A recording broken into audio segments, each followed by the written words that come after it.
So much of the focus coming into this fight has been about your quick turnaround and your decision to do that. During this process, has there been any regret at all of thinking that maybe this wasn't the right call for you? No, I think it's actually better. I think it's more of an advantage for me fighting 56 days after my last fight than, you know, Sarah fighting 10 months after hers. I mean, if you think about it, this would never happen in boxing. You would never see two guys fighting for a title with one guy having a 10-month layoff. No promoter would let him do that just because they'd be so worried about ring rust. They would have him have a tune-up fight first and then fight for the title. And so I think it's more of a problem that she has not fought in so long than I fought so recently. Because I mean, I've looked at me and my coach have looked at all my past performances, and I always had my best showings when there was a shorter turnaround. Right. And I'm used to doing that in judo too. You know, I would do the Europe tour and I would have a World Cup 4 weekends in a row. Right. And the funny thing is, I always did the best in the last one. Yeah. Even before either one of you was in the UFC, I heard a lot of people that always said Sarah has the type of stylistic matchup that would be problematic for Ronda. Do you agree with that assessment? That, you know, whether or not she can pull it off and execute it, that it's her style, that it's the way that she fights that would be most problematic for your style?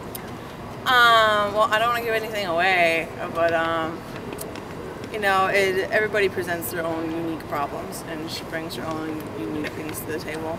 And people have tried a bunch of different ways to approach me and approach a fight, and I always expect that they're going to come out with something different. And so we'll see whatever different ideas that they have, but we pretty much focus on not so much what the other person's weaknesses are, but we focus on what my weaknesses are and do everything that we can to close them for the whole camp. The more the focus is on me and making it so whichever approach that they have, we have an answer to it. Instead of really worrying about how I'm going to catch her, we kind of more spend time on how I can make myself uncatchable. Where do the ping pong balls factor in there? What does that help shore up? It's a lot of hand-eye coordination, and he purposely throws them up in the lights, so I have to look through the lights and catch it, which is you know, really helpful on fight night because you have those bright lights in your eyes, and it just kind of helps to make you adjust, and it's fun. So I think that having fun when you're training is important. Elaborate on what it means though, as far as maybe not specifically to her, but when you say that personality, is it because you think you can glean how they'll react or how they'll be in certain situations? I mean, why is that so important to you when breaking someone down?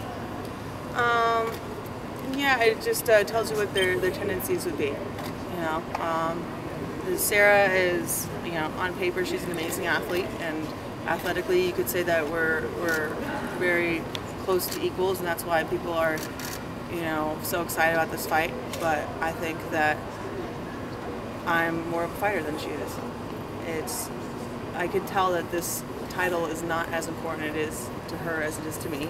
You know, she has a kid at home, and she has to go home to that kid. And I can afford to be selfish where she can't. I'm willing to die in there, and she can't.